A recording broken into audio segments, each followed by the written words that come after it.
Hi everyone, इस video में हम लोग डिस्कस करेंगे कंटेनर के बारे में। कंटेनर एक बहुत ही इंपॉर्टेंट टॉपिक है। AZ 104 कोर्स को जब हम फॉलो करते हैं तो इसमें दो इंपॉर्टेंट टॉपिक हैं जो कंटेनर पे बेस होते हैं। पहला है हमारा कुबरनेटिस और दूसरा है ऐप सर्विसेज। अगर हमें कंटेनर की नॉलेज है, अगर हम कंटेनर के बेसिक आर्किटेक्चर को समझते हैं, तभी हम उन दो प्रैक्टिकल्स को कर सकते हैं। तो समझते हैं कि कंटेनर क्या होता है। कंटेनर को समझने के लिए हम इसकी कंपैरिजन करते हैं वर्चुअल मशीन के साथ। तो पहले मैं आपको समझाता हूँ कि वर्चुअल मशीन क्या है और ये कैसे काम करती है। वर्चुअल मशीन के केस में हमारे पास एक फिजिकल सर्वर होता है और इस फिजिकल सर्वर के ऊपर हम अपना हाइपरवाइजर इंस्टॉल करते हैं। हाइपरवाइजर एक तरीके का सॉफ्टवेयर है जिसकी मदद से हम वर्चुअल मशीन क्रिएट करते हैं। अगर हम इस डायग्राम को देखें तो ये है हमारा इंफ्रास्ट्रक्चर। तो इस पूरे लेफ्ट हैंड साइड के डायग्राम को हम अज्यूम कर सकते हैं कि ये एक फिजिकल मशीन है। इस फिजिकल मशीन में जहाँ पे इंफ्रास्ट्रक्चर लिखा हुआ है, ये है हमारा हार्डवेयर। इस फिजिकल सर्वर पे हम डायरेक्टली हाइपरवाइजर इंस्टॉल करते हैं। तो हाइपरवाइजर क्या होता है? हाइपरवाइजर एक सॉफ्टवेयर की तरह है, ठीक है, जिसकी मदद से हम अपनी वर्चुअल मशीन यहाँ पे क्रिएट करते हैं। अगर आप देखेंगे तो यहाँ पे इस डायग्राम में 3 वर्चुअल मशीन यहाँ पे क्रिएट हुई है। तो हाइपरवाइजर का एक फंक्शन और होता है कि जो भी हमारे फिजिकल रिसोर्सेज हैं, लाइक आपकी रैम, हार्ड डिस्क, सीपीयू, ये इन सभी फिजिकल रिसोर्सेज को भी वर्चुअलाइज करता है और वर्चुअलाइज करके एज ए वर्चुअलाइज रिसोर्स हमारी वर्चुअल मशीन को एलोकेट करता है। क्योंकि जब भी एक वर्चुअल मशीन भी रन होती है तो उसके लिए भी इन सब रिसोर्सेज की जरूरत पड़ती है, like your RAM, hard disk and CPU. तभी वर्चुअल मशीन यहाँ पे काम करते हैं। तो वो हाइपरवाइजर ही है जो फिजिकल रिसोर्सेज को वर्चुअलाइज करके एज ए वर्चुअलाइज रिसोर्स हमारी वर्चुअल मशीन्स को एलोकेट करता है। जब हमारी मल्टीपल वर्चुअल मशीन यहाँ पे बनती हैं तो आप देखेंगे कि हर वर्चुअल मशीन पे हमें एक सेपरेट ऑपरेटिंग सिस्टम इंस्टॉल करना होता है, ठीक है।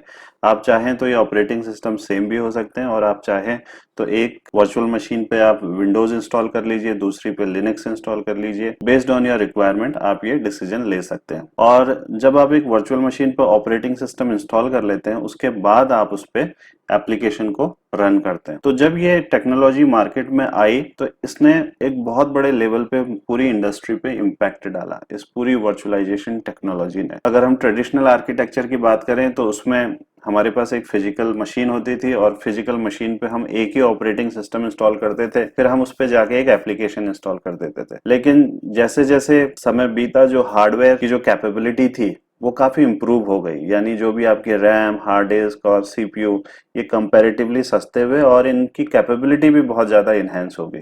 तो एप्लीकेशन जो हम इसके ऊपर इंस्टॉल कर रहे थे तो ये पूरी की पूरी हार्डवेयर कैपेसिटी को कंज्यूम नहीं कर पाता था, राइट। तो इसमें वेस्टेज ऑफ रिसोर्सेज है। तो जब वर्चुअलाइजेशन टेक्नोलॉजी आया तो उसने एक फिजिकल सर्वर को मल्टीपल मशीन्स में कन्वर्ट कर दिया। यानी एक फिजिकल मशीन के अंदर आपने मल्टीपल वर्चुअल मशीन बनाई और उसके थ्रू हम उन रिसोर्सेज को इफेक्टिवली यूज करने लगे। लेकिन जैसे जैसे टेक्नोलॉजी डेवलप हुई तो ये रियलाइज हुआ कि जब भी हम एप्लीकेशन यहाँ पर रन कर रहे हैं, फॉर एग्जांपल ये मेरा एप्लीकेशन है जिसे मैं इस पर्टिकुलर वर्चुअल मशीन के ऑपरेटिंग सिस्टम पे यहाँ पे रन कर रहा हूँ, तो ये रियलाइज किया गया कि जो ये एप्लीकेशन है इसको रन करने के लिए पूरा का पूरा ऑपरेटिंग सिस्टम की जरूरत ही नहीं है। एक एप्लीकेशन को रन करने के लिए आपको कुछ बाइनरी फाइल्स और लाइब्रेरी फाइल्स की जरूरत होती है, पूरे के पूरे ऑपरेटिंग सिस्टम की यहाँ पे जरूरत नहीं है। लेकिन हम जब पूरा का पूरा ऑपरेटिंग सिस्टम यहाँ पे इंस्टॉल करते हैं तो क्या होता है? पहली चीज तो ये रिसोर्सेस कंज्यूम करता है, लाइक आपकी रैम कंज्यूम कर रहा है, आपका स्टोरेज कंज्यूम कर रहा है और आपका सीपीयू भी कंज्यूम कर रहा है, राइट। ओवरऑल ये वर्चुअल मशीन काफी हैवी हो जाती है। यानी जो इसका साइज होता है वो एटलीस्ट जीबी में होता है। आप जब इस मशीन को रिबूट करते हैं, स्टार्ट करते हैं, तो काफी टाइम लेता है। तो एक कॉन्सेप्ट यहाँ से निकल के आया कि क्यों ना हम केवल उतनी ही फाइल्स रखें जितना एक एप्लीकेशन के लिए जरूरी है, पूरे के पूरे ऑपरेटिंग सिस्टम को इंस्टॉल करने की यहाँ पे क्या जरूरत है। क्योंकि आप देख रहे हैं, जैसे अगर मुझे 3 एप्लीकेशन यहाँ पे इंस्टॉल करने हैं तो मैंने यहाँ पे 3 वर्चुअल मशीन क्रिएट की है। और 3 virtual machine means 3 operating system के इंस्टेंस, यानी 3 लाइसेंसेस यहाँ पे वेस्ट हो रहे हैं, ठीक है। अगर हम 3 ऑपरेटिंग सिस्टम यहाँ पे इंस्टॉल करते हैं तो उतना ही हार्डवेयर रिसोर्सेज जो बैकएंड पे है, आपकी RAM, hard disk and CPU, ये कंज्यूम कर रहा है। ऊपर से ये पूरे के पूरे सिस्टम को काफी हैवी कर देता है बिकॉज ऑफ इट्स साइज। तो ये कॉन्सेप्ट यहाँ से डेवलप हुआ कि क्यों ना हम एक एप्लीकेशन को रन करने के लिए जितनी जरूरी फाइल्स होती हैं केवल उतनी ही उसे प्रोवाइड करें। तो कंटेनर का कॉन्सेप्ट यहाँ पे निकल के आया। तो कंटेनर क्या होता है? अब आप कंसेंट्रेट कीजिए राइट हैंड साइड पिक्चर पे। तो सेम हमारी एक फिजिकल मशीन है, यहाँ पे आपकी रैम, सीपीयू, हार्ड डिस्क ये कनेक्टेड है। तो इस फिजिकल मशीन के ऊपर हम यहाँ पे एक ऑपरेटिंग सिस्टम इंस्टॉल करते हैं, ठीक है। और उस ऑपरेटिंग सिस्टम के ऊपर इंस्टॉल करते हैं हम एक कंटेनर इंजन लाइक डॉकर। तो डॉकर यहाँ पे क्या करता है, डॉकर का वही काम है जो यहाँ पे हाइपरवाइजर का है। जैसे हाइपरवाइजर की मदद से आप वर्चुअल मशीन क्रिएट करते थे, सिमिलरली डॉकर की मदद से आप यहाँ पे कंटेनर क्रिएट करते हैं। तो कंटेनर क्या होता है, तो कंटेनर क्या है, कंटेनर में आप केवल उतनी ही फाइल्स यहाँ पे रख रहे हैं, यानी आपकी जो भी आपकी बाइनरी और लाइब्रेरीज फाइल है, जितना एक एप्लीकेशन को रन होने के लिए जरूरी है।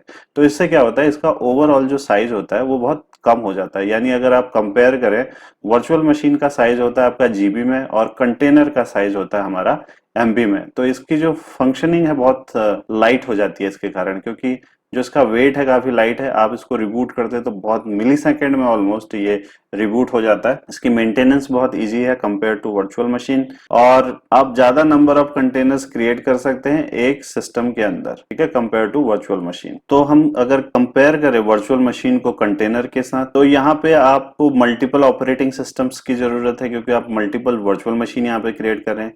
लेकिन यहाँ पे केवल एक सिंगल ऑपरेटिंग सिस्टम के थ्रू आप कंटेनर्स क्रिएट कर सकते हैं। दूसरी इंपॉर्टेंट बात है, जब भी आप एक एप्लीकेशन के लिए आइसोलेशन क्रिएट कर रहे हैं तो आपको एक सेपरेट वर्चुअल मशीन यहाँ पे क्रिएट करनी पड़ती है। लेकिन यहाँ पे एक एप्लीकेशन के आइसोलेशन के लिए आपको कंटेनर क्रिएट करना पड़ रहा है, जिसका साइज बहुत छोटा है। लेकिन यहाँ पे अगर हम वर्चुअल मशीन का साइज देखें तो ये साइज काफी बड़ा होता है। इसीलिए हम बोलते हैं कि जो वीएम है बहुत वेटेड होते हैं और जो हमारे कंटेनर हैं वो लाइट वेट है। तो जैसा कि हमने डिस्कस किया, each VM include a separate operating system. अगर हम वर्चुअल मशीन की बात करें तो वर्चुअल मशीन के केस में हर वर्चुअल मशीन में एक सेपरेट ऑपरेटिंग सिस्टम होता है जो एडिशनल ओवरहेड डालता है आपकी मेमोरी एंड स्टोरेज पे। Each container shares the host OS kernel. तो कर्नल क्या होता है और ये कैसे शेयर करता है ऑपरेटिंग सिस्टम के कर्नल को, वो हम आने वाली स्लाइड में देखेंगे। Containers are exceptionally light, they are only megabyte in size, take just second to start. तो हमने डिस्कस किया जैसे कि इनका साइज बहुत कम होता है, फ्यू सेकंड्स में ही आप इसको रिबूट कर सकते हैं, राइट। और जो वीएम है हमारे, इनका साइज होता है आपका जीबी में, तो बहुत हैवी होते हैं। इसके कारण ये मिनट लेते हैं एक्चुअली रिबूट होने में, और इनका साइज भी जो है वो गीगाबाइट में रहता है। तो अगर कंक्लूड करें जो भी हमने डिस्कस किया था, वर्चुअल मशीन के केस में एक फिजिकल मशीन को आपने मल्टीपल मशीन्स में यहाँ पे कन्वर्ट कर लिया। लेकिन जब हम कंटेनर की बात कर रहे हैं तो एक सिंगल ऑपरेटिंग सिस्टम को आपने मल्टीपल इंस्टेंस में यहाँ पे डिवाइड कर लिया, जहां पे आप multiple application in isolation run कर सकते हैं। तो अगर हम वर्चुअल मशीन के केस में देखें तो आपका फिजिकल सर्वर यहाँ पे वर्चुअलाइज हो रहा है इन मल्टीपल वर्चुअल मशीन। लेकिन अगर हम कंटेनर की बात करें तो आप अपने ऑपरेटिंग सिस्टम को वर्चुअलाइज कर रहे हैं इन मल्टीपल कंटेनर्स। तो ये एक बेसिक कंपैरिजन एंड डिफरेंस था आपकी वर्चुअल मशीन और कंटेनर पे। वर्चुअलाइजेशन एक बहुत ही शानदार टेक्नोलॉजी थी जिसने पूरी इंडस्ट्री को बदल दिया। लेकिन जो कंटेनर है वो एक फ्यूचर टेक्नोलॉजी है जो वर्चुअल मशीन से भी आगे जाके बात करती है। और अगर आप इसके जो ग्रोथ रेट देखें इंडस्ट्री में, जिस लेवल पे इसको एक्सेप्ट किया जा रहा है, तो वो बहुत ही ज्यादा फास्ट है। तो अब हम कंसंट्रेट करते हैं कंटेनर के आर्किटेक्चर पे। तो ये है एक मेरी मशीन, एक सिस्टम, उस सिस्टम पे लगे हुए उसके RAM, CPU and hard disk. इस पर्टिकुलर सिस्टम पे हमने एक ऑपरेटिंग सिस्टम को इंस्टॉल किया है। ये आपका विंडोज भी हो सकता है और लिनक्स भी हो सकता है। और उसके ऊपर हमने इंस्टॉल किया एक कंटेनर इंजन लाइक डॉकर को। तो डॉकर की मदद से हमने यहाँ पे कंटेनर क्रिएट किए। एक कंटेनर मेरा ये है और दूसरा कंटेनर ये है। तो हमारे पास अभी एट प्रेजेंट इस डायग्राम को अगर हम को समझें तो अभी हमारे पास दो कंटेनर यहाँ पे हैं। कंटेनर के अंदर जैसे आपने देखा कि एक फिजिकल मशीन होती है, उसके अंदर हम ऑपरेटिंग सिस्टम इंस्टॉल करते हैं।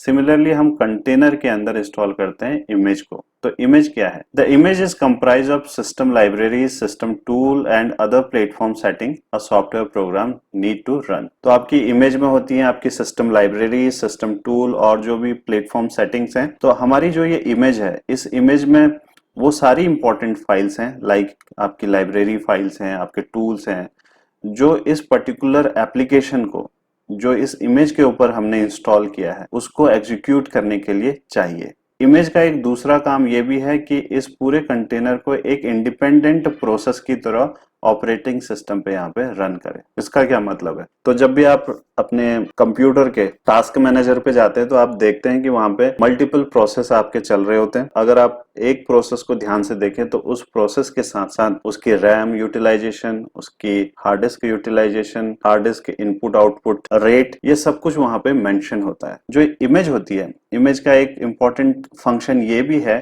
कि ये जो पर्टिकुलर कंटेनर आपका यहाँ पर रन हो रहा है, ये रन करे एक सेपरेट प्रोसेस की तरह आपके ऑपरेटिंग सिस्टम पे। कंटेनर जो है हमारे, वो ऑपरेटिंग सिस्टम के कर्नल को यहाँ पे शेयर करते हैं। तो कर्नल क्या होता है? तो कर्नल का जो इंपॉर्टेंट काम होता है वो ये होता है कि जो हमारे फिजिकल रिसोर्सेज हैं like RAM, CPU and hard disk, इनको एलोकेट करना प्रोसेस के साथ। तो ये मेरा टास्क मैनेजर है। अगर आप ये देखेंगे तो प्रोसेस है यहाँ पे।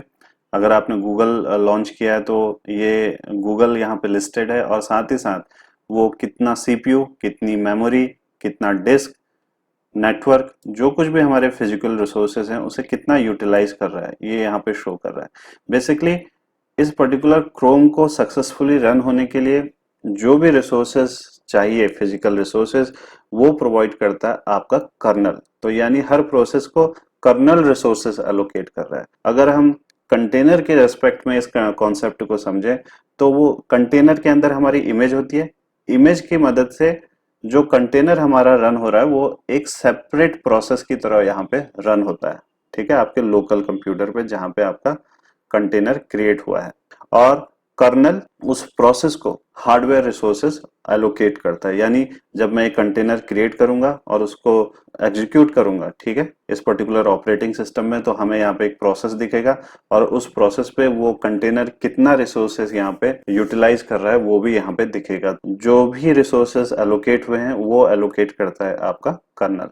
तो जैसा कि हमने डिस्कस किया, the main function of the kernels are following: manage RAM memory so that all programs and running process can work, manage the processor time which is used by running process, और जो third है, manage access and use of the different peripherals connected to the computer. आप जो भी peripherals, अपना mouse, keyboard, जो भी connect करते हैं अपने सिस्टम के साथ, कर्नल उसे भी मैनेज करता है।